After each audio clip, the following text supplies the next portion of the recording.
You're listening to Beyond Wellness Radio, bringing you the cutting edge in health, biohacking, and sports performance. Stay up to date and listen anywhere and anytime on your computer, tablet, or smartphone by subscribing on iTunes. Catch your host, Dr. Justin Marchegiani, as he answers your burning health questions as well as interviews from world-renowned guest experts. For more Beyond Wellness Radio, go to beyondwellnessradio.com.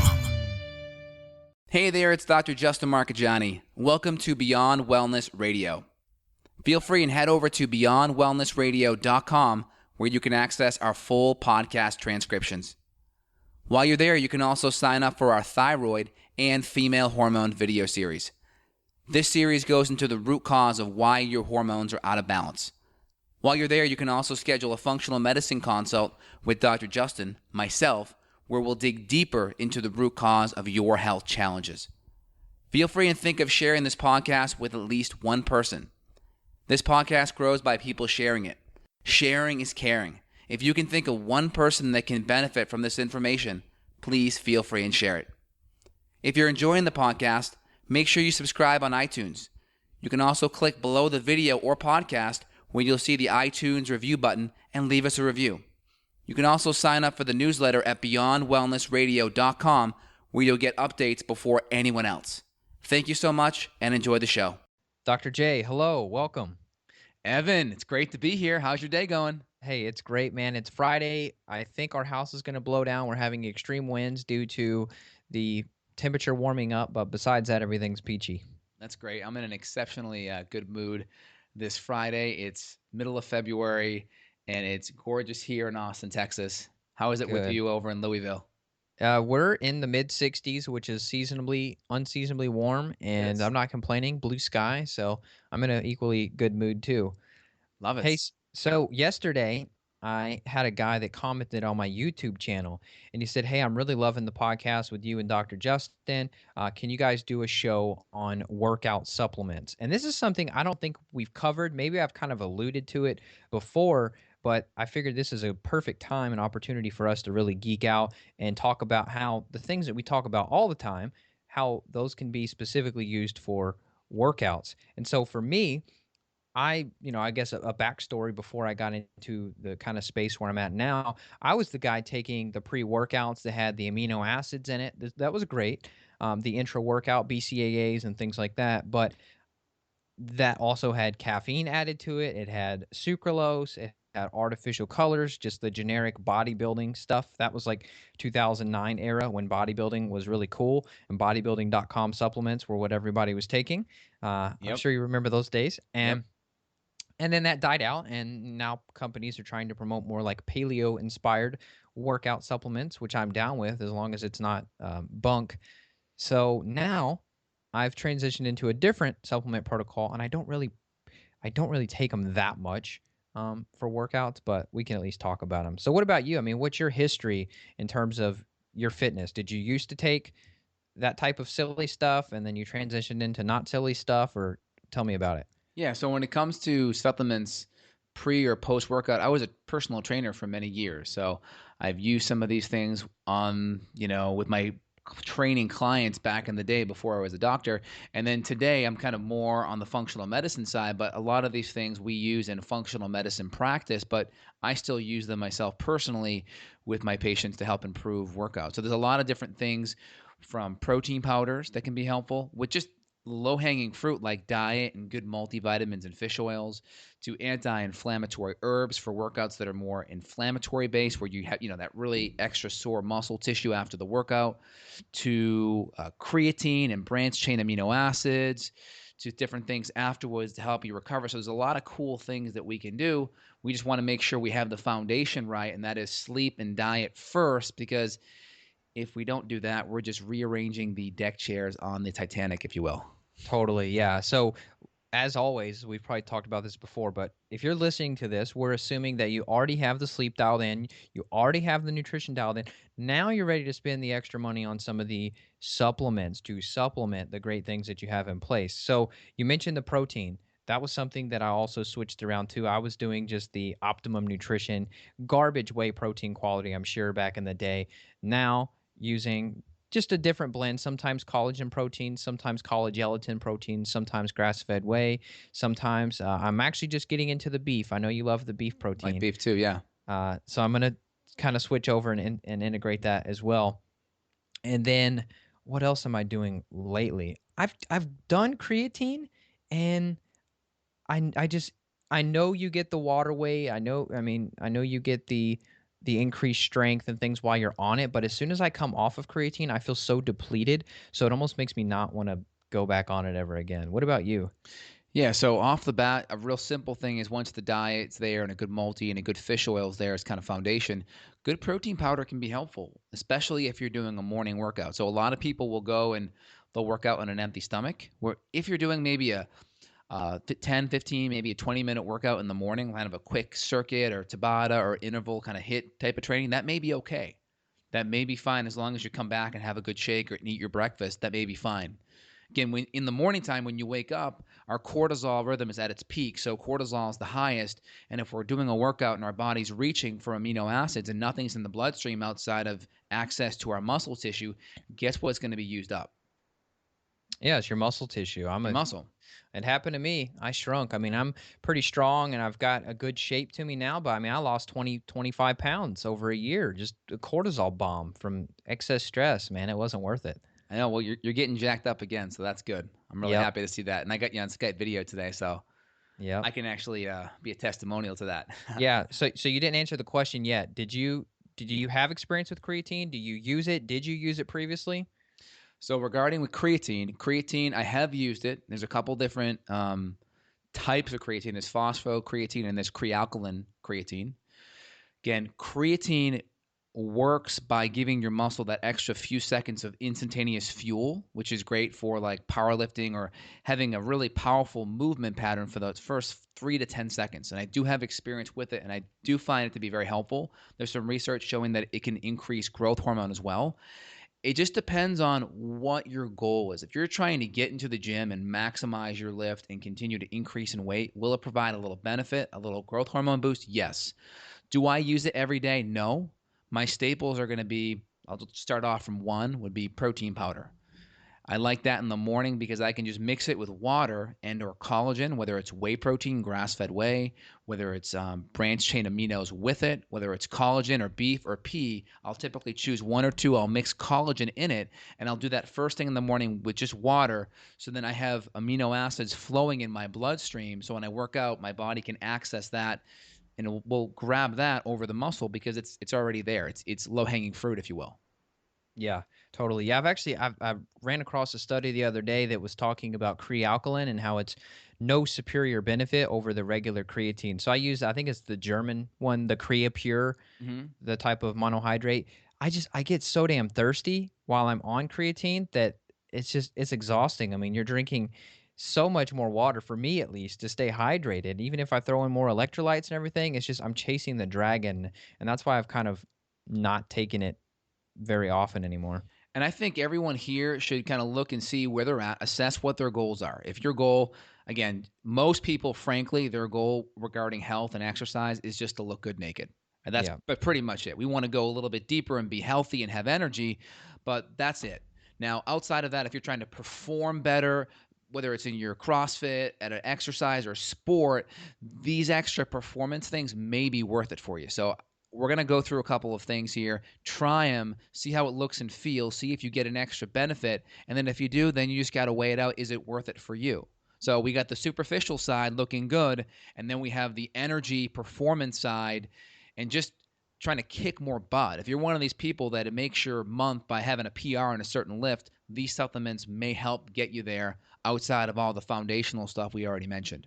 Totally. So I would say, I guess we'll talk level 2 for me, which I guarantee this is where you would eventually go to, is to the adaptogens. So rhodiola is really awesome for endurance. I've talked about it before when I used to work at the park and I was hiking miles and miles per day and I was exhausted at the end of the day. As soon as I started adding in about a 500 milligram dose of rhodiola per day, my exhaustion was gone. My mood was better. I felt so damn good by the end of the workday. I was like, wow, I could hike another 8 hours.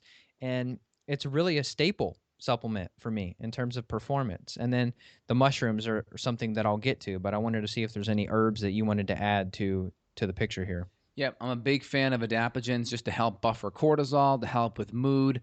Also, some adaptogenic herbs like eleuthero have been used for many, many decades. There's a protocol called the Russian protocol where eleuthero has been used to improve sex hormones like DHEA and testosterone, which can be helpful for workout recovery. So that's a really great adaptogen for overall performance enhancement in the gym. Also, tribulus is one that improves LH, which in women can help with, or FSH in women, which can help with estrogen balance. And in men, it's LH, which helps with testosterone. So it can be very good to give yourself that anabolic boost in your workouts. Yeah, some people, I don't know why, some companies, if people are looking and you don't see eleuthero, sometimes you'll see it called Siberian ginseng. I don't know why they call it that and not eleuthero, but in case you're looking on a label, that's what you're looking for, is the Siberian. I know the Panax ginseng, they have the American ginseng out there too, but specifically for performance, to me, I felt best on the Siberian, the eleuthero, and then combine that with cordyceps, which is my favorite performance enhancing mushroom. Yep. I think you and I have talked about that before for other uses. And cordyceps is great for modulating the immune system, but it also improves DHEA. So I think it's having that DHEA benefit. And regarding ginsengs, a lot of these adaptogenic herbs are in a family known as ginseng. So you have like maca is Peruvian ginseng, ashwagandha is Indian ginseng, red root, or I think it's, let me see here. The Panax augustifolia, that's, I think, American ginseng. And there's a couple other Siberian ginsengs, eleuthero, and there's a handful of others going around there, but they add ginseng to it. So you may get confused with the same names equaling the same herb. So just kind of keep that in mind. Yeah, there's like a Korean ginseng, I know.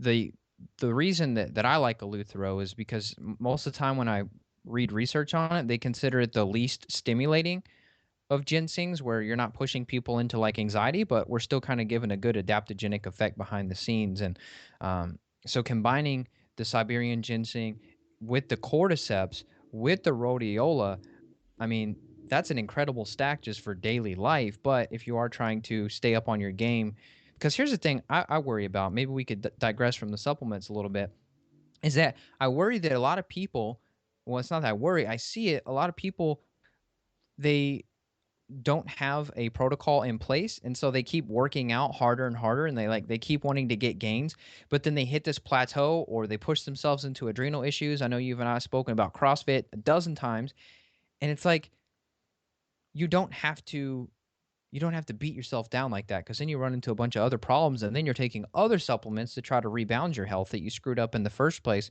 from a workout that was too frequent. You didn't have enough rest time in between, didn't have these amino acids you've talked about, didn't have too intense or too long in duration, things like that. Yeah, I agree. So if we summarize, protein powder is great pre-workout just to get in your system. It's also great post-workout. Now, again, people are thinking, well, why don't we just eat protein? Well, it just takes a few hours to get into that amino acid form, right? An hour to pass the stomach, another hour or two through the small intestine, getting into the bloodstream. It may take a couple of hours. So the protein powder gets in your system, in your body in 20 minutes. So that's why we like that. And I know you've talked about using free-form amino acids. So when you're working out, like currently with your plan, are you doing BCAAs in like a powder? Are you doing capsules? What's your kind of preferred method? And are you taking BCAAs? Yeah, so BCAAs are great. These are branched chain amino acids, leucine, valine, and isoleucine. No, I think it's, is that correct? That's it. Yeah. Yeah. Okay. Those are the three major ones. Now, the benefit of those branched chain aminos is our muscles can take those amino acids up for fuel right away. Typically, when our body uses amino acids for fuel, it has to go through a process known as gluconeogenesis. I know if Jimmy Moore was here, he'd love that. That's my impression of him. So gluco means glucose, neo means new, genesis means forming. So it's the formation of new glucose through protein. And it's a cortisol-dependent step. That's why, sometimes going too low carb can be stressful on your adrenals.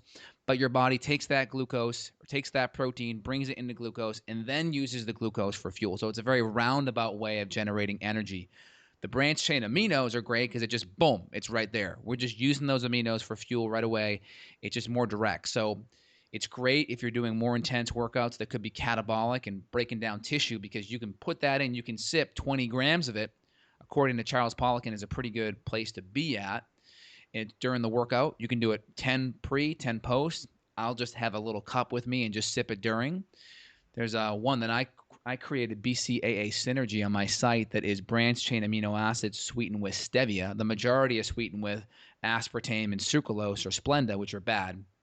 So I have that one that I've formulated, and I use that. It works great. And I like that during the workout. So my favorite off the bat supports are going to be protein powder, adaptogens, like you mentioned, cordyceps, medicinal mushrooms, which I consider an adaptogen, and some of the BCAAs as well. Any thoughts? Yeah.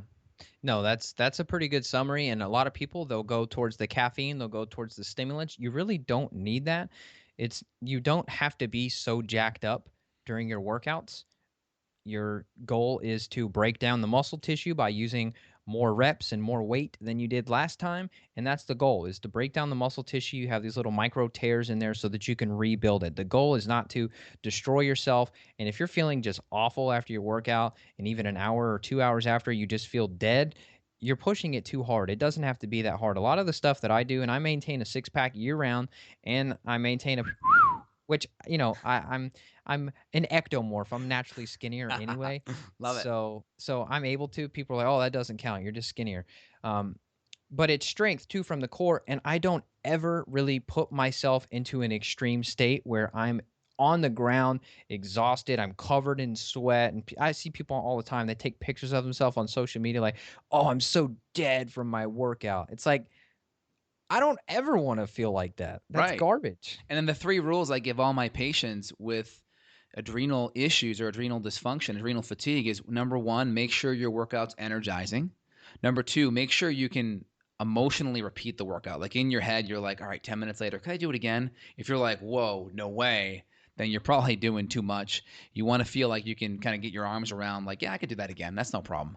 And then number 3, how do you feel later on that day if it's a morning workout, or that next morning if it's an afternoon or nighttime workout? Do you feel hit by a bus, factoring in you slept good and you ate good, or do you feel pretty good the next day? So if you answer positively to those questions, then you're okay. If you answer negatively, where it's fatigue, yeah, you emotionally can't do it, or you're hit by a bus the next morning, you probably want to curtail your exercise, either do shorter workouts and or more rest time in between, or decrease the intensity a bit too if that's needed. Totally. Yeah. I would say most people are on one end of the spectrum. One spectrum being they're not getting exercise at all and they need more. And then the other spectrum, for some reason, I don't know about you, but I don't have many clients that are in that middle ground. It's either they aren't doing anything and they want to start, or they're training for a triathlon or some goofy mud runner event, some 48-hour endurance event that I told you about last week with one guy. And it's like, we have to just find a happy medium. You don't have to be so crazy. Exercise is something that was built into our ancestors' lifestyle. This is just something we did.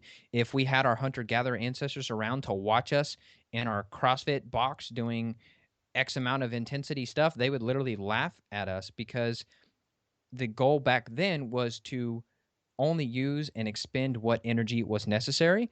And even Dave Asprey talks about this, and his main goal is to do the least amount possible and still maintain, healthy muscle mass. And I have a similar goal. I'd say maybe I'm a little bit step above that, but I want to do pretty much what I have to do to maintain muscle and feel good and feel strong and be able to sprint as fast as I need to.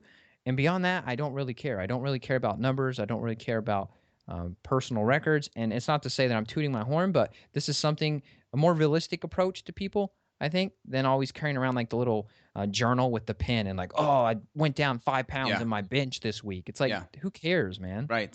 I agree. Why do you exercise? And I typically exercise to put force and demand on my muscle and bone structure so it grows and stays strong. And then number 2, to alter my hormones in a way that keeps me healthy and youthful, right? We know part of the stimulation to the brain comes through movement. So I'm also working out for my brain. I think that's hard to get people's head to wrap around, that pun intended, because exercise has a lot to do with your brain. You're stimulating the motor cortex, the sensory cortex in the brain, which keeps it stimulated, which keeps it growing, because if you don't use it, you lose it. And that plasticity that the brain typically creating more neural connections is going to be based on stimulation. So keep the brain moving. And Socrates even knew this too. The famous philosopher, he had a lot of his scholars and students in the philosophy schools training with the Olympic athletes of that day, because he knew real thinking was dependent upon movement, and he had them training with the top athletes of that era. That's so cool. Yeah, I know for a fact, anecdotally, and just when I go out and I go for a hike or I'm actually in the gym, when I'm done, I'm just like, oh, my mental clarity is enhanced so much. And I mean, it's such a great feeling. Maybe we could say that's due to a little spike in cortisol that we're causing from the exercise. It's hard to say. I know the BDNF that we could geek out on, that goes up too. So it's Yep. hard to say, but it's a real tangible feeling. And people out there listening, that you may be struggling with motivation and you're like, oh, I need to get motivated to work out. Look at the lifestyle. And we talked about the foundations. Like, sometimes if you need the motivation, the best way is just to do it. You might not, if you wait around for inspiration or you wait around to feel motivated to go to the gym, you may never do it. Right. Right. Sometimes you just have to act, and then maybe that will start the snowball. 80% of life is just showing up. It's very rare to show up to the gym and not work out. So if you can just say, you know what, I'm feeling like crap today, I'm just going to show up. And then if I leave in 2 minutes or 5 minutes, fine. If I just do a 4-minute Tabata and I'm out, fine. If you can kind of just get have that conversation with yourself to get yourself cajoled to the gym and just do even 4 minutes worth, or just do a set of biceps or a set of squats and leave, fine. But a lot of times momentum starts to grow and you start having a better workout. Yeah. I guess maybe I think we've covered everything, but I would say we should talk about what we haven't recommended for Actually, there's one more thing supplementation. I want to touch upon that I would like. Yeah. So there's a mitochondrial support product, Mitosynergy, that I've formulated, but I'm going to just break down some of the nutrients in it that I like. So in this product, we have the L-carnitine, which I like because L-carnitine is important with bringing fat into the mitochondria. That can be very helpful, especially people that have protein issues. You need methionine and lysine to make carnitine in your body. So if you have protein issues, carnitine can be super helpful. Also, curcumin, it's an anti-inflammatory herb. Again, some of the inflammation after the workout can be, you can help reduce some of that, which is great. So less soreness. So I like curcumin as well. Also, ribose. Ribose is an awesome nutrient that's great for the Krebs cycle and for generating ATP. That's great as well. And then B vitamins. It's amazing what simple activated methylated B vitamins can do for energy. So I put these all in one bottle, but anyone listening can look for those things individually and think about it and try to make sure you have those in your workout. We'll put some links in the show notes as well. But those are some great things. And even Krebs cycle nutrients such as malic acid and succinic acid and fumaric acid. These are Krebs cycle nutrients that are Krebs cycle, which generates ATP, which is like the currency of energy in our cells. Those are some Krebs cycle nutrients that can be used to generate more ATP as well. Yeah, I forgot about taurine. Taurine's another good one that I've used isolated and had Yep. great results with it. Yeah. For the heart.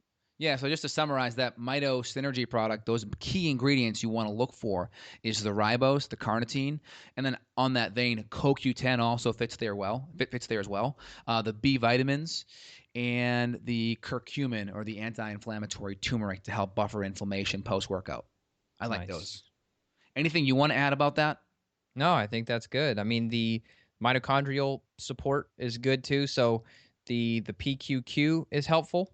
I haven't used it specifically for workouts, but that's another one. And just combine. I mean, there is a synergy without a doubt with all these ingredients together. So kind of mixing and blending and just kind of taking your time with everything.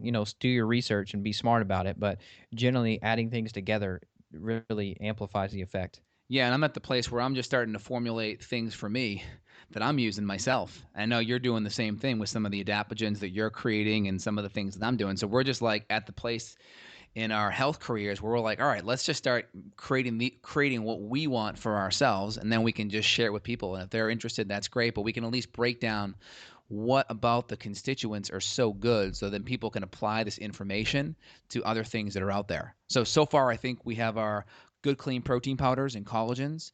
We have adaptogenic herbs and medicinal mushrooms. We have branched chain amino acids. We have creatine. We have Krebs cycle nutrients and B vitamins, CoQ10, ribose, and anti-inflammatory curcumin. Anything you Yep. want to add to that?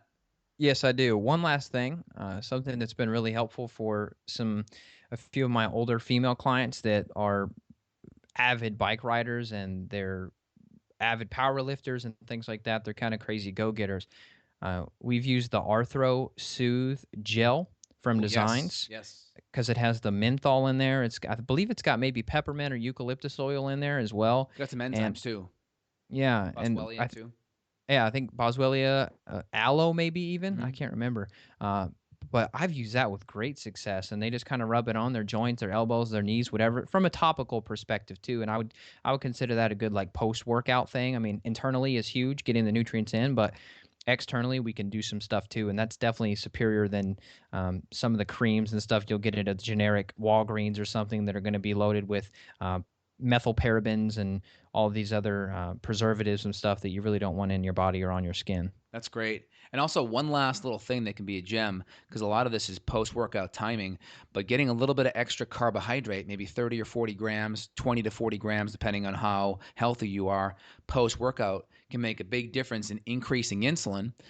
And people may think, well, insulin's bad, but insulin's also a growth hormone, so to speak. It helps bring things into cells. Now, most people are having too much insulin and they're bringing carbohydrate into their cells and converting it to fat, but we can use insulin and spike it by having a little bit of carbs and then putting a whole bunch of protein along with it, and that will bring those amino acids into the cells, i.e. our muscles, to help our muscles grow.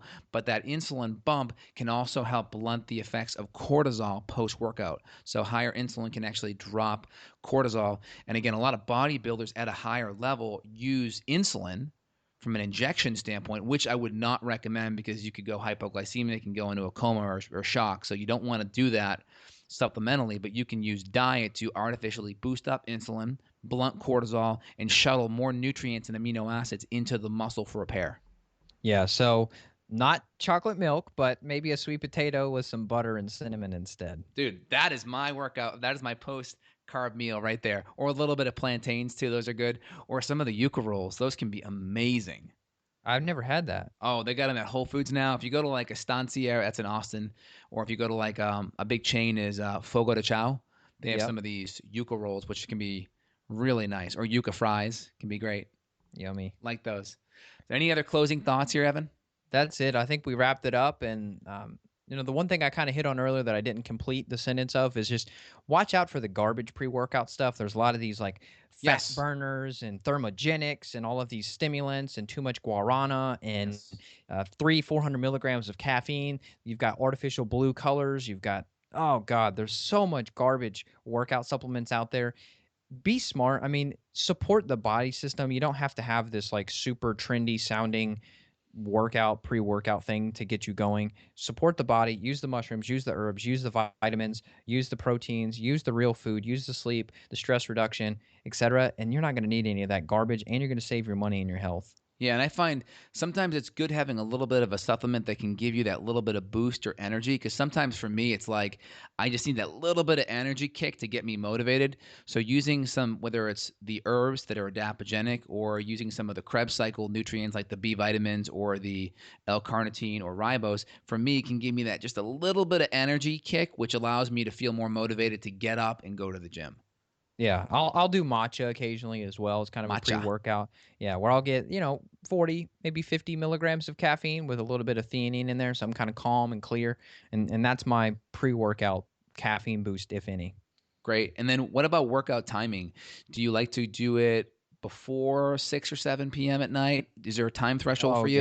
yeah, totally. I'm sure you would say the same to your patients. Is I don't recommend the super late workouts because then people can't sleep good because you're bumping that cortisol up too much and pumping out adrenaline and stuff like that. So I try to get a midday workout in. I know maybe everybody doesn't have the luxury, but I feel best in between like 10 a.m. and 1 p.m. if I can get a workout in between. After breakfast, but before lunch, I feel the best. And then lunch is just so delicious. Like I worked out legs real hard the other day Yeah. and came home and I made some elk burgers and I had tons of butter with some purple potatoes and some pink salt. Purple, Oh, I huh? felt so good. Yeah. That's amazing. Yeah, I think at least a 3-hour buffer before bed. Anyone that has HPA axis dysfunction, hypothalamic pituitary adrenal issues, adrenal fatigue is the slang. You want to be careful because it's easy to get the sympathetic nervous system, that fight or flight nervous system ramped up. And then once it's on, it's hard to turn off, and that can really disrupt your sleep if you're doing it too late. And what would you say? I'd say 99 out of 100 people listening have some level of HPA dysfunction.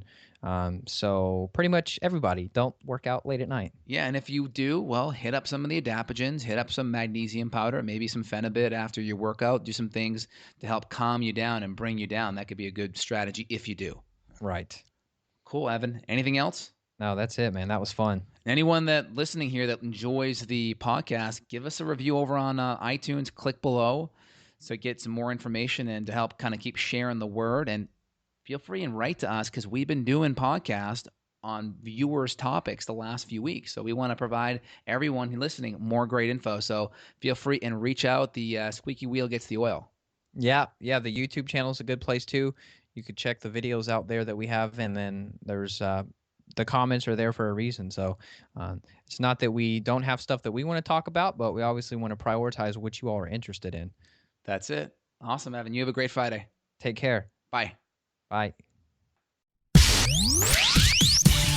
Got a question for Dr. J? Go to beyondwellnessradio.com and click the questions button. Then tune in to hear the answer. Also, if you like the show, click below to review us on iTunes. For more Beyond Wellness Radio, go to beyondwellnessradio.com.